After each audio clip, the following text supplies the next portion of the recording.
Good afternoon. This is Mary Murphy reporting for Pix 11 News from Bronx County Hall of Justice. You see an empty hallway here at the junior trial. Everyone's at lunch except me. There were fireworks in the courtroom about 1 o'clock this afternoon.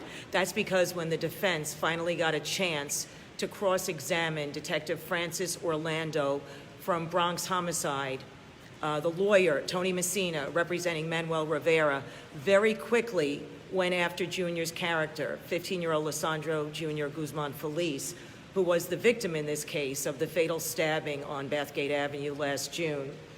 The defense attorney, Messina, asked the detective, did you know that Junior was heading to Adams Place, which is a section in the Belmont section of the Bronx? And he said, yes, we have heard that. And then she asked him, did you know that that was a hangout for the Trinitarios gang, specifically the Sunset division of the gang? And he said that he had heard that. And then she went on and said, did you know that there's a baby Sunset division of the Trinitarios for 14 and 15-year-olds? He didn't respond to that, and the prosecution started objecting to the line of questioning, but Tony Messina continued. And she said, you know that there are downloads from cell phones of young people with the baby Sunsets. And then she went even further, and she said, did you know that there were photographs of Junior giving gang signs? So the defense kept going, the prosecution was objecting, and finally there was a sidebar. And after the sidebar, the jury was sent to lunch, but the arguments continued in court. And Tony Messina essentially said, they want to stop us at the door, speaking of the prosecution, because it portrays the decedent, meaning the victim Junior, in a much different light.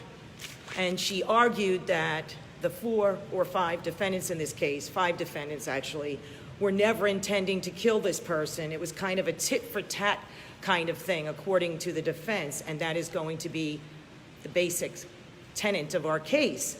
The prosecutor, Morgan Dolan, had said previously, though, the character of the deceased is not relevant to this case. She said any perception of Junior outside these 4 walls are not, frankly, relevant in the case. And she said the character of the victim, unless it goes to justification, is not relevant in a murder case. Junior's parents were not in the courtroom today when this was going on. We heard that his mother, Lesandro, may be coming in the afternoon, but neither parent, mother or father, was present when this was going on. The defense in pretrial hearings had made a short reference to alleged gang affiliations involving the victim, and it was the understanding of the prosecution this would not really be allowed into the case. But it did come into the case this afternoon when Tony Messina, as I mentioned, who represents Manuel Rivera, started asking Detective Francis Orlando about any potential gang ties that Junior may have had. One other thing that the detective said on the stand, he said that his investigators did briefly look at whether or not Junior had been killed because of a gang shooting a night or so before his attack outside the bodega. There was a guy that was shot on the side of his eye, and the detective did acknowledge that they looked into whether there was some kind of retaliation for this where Junior became the victim. Now, all along that the police have been saying that Junior was the victim of mistaken identity, that he happened to be walking by himself on the street without any weapons when he came upon this convoy of 4 vehicles near Dioria Murphy Triangle, which is close to Adams Place. And, the testimony has been in the past that Junior saw this convoy and got frightened, and when someone yelled out "Sunset," he started running. He literally ran out of his sandals and went for blocks until he jumped over the counter inside a bodega that was close to his home. But he was basically pinned inside that location because of the people that came storming in and demanded that he be turned over. And you've seen that video of him being dragged out. But the prosecution was arguing fervently after the jury left the courtroom to go to lunch.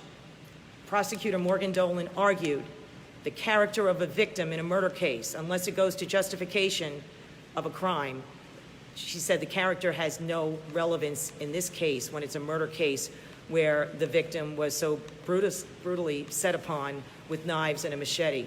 One other thing that happened today, Jose Moniz, one of the defendants, did not show up. The trial proceeded.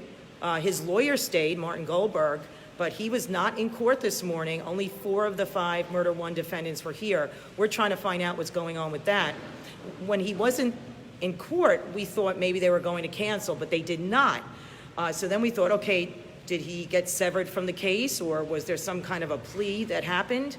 Well, we don't think so. We don't think there was a plea because his lawyer, Martin Goldberg, stayed in court and participated in sidebars. So we're going to try to find out what's going on with Jose Moniz. But for now, I can tell you the fireworks today involved defense attorneys bringing into the courtroom allegations that Junior was tied to the Baby Sunsets, a division of the Trinitarios. We have a lot to write for Pix11.com and for the other social media sites that we've been reporting on, and we'll bring you the latest in a short while. Thank you.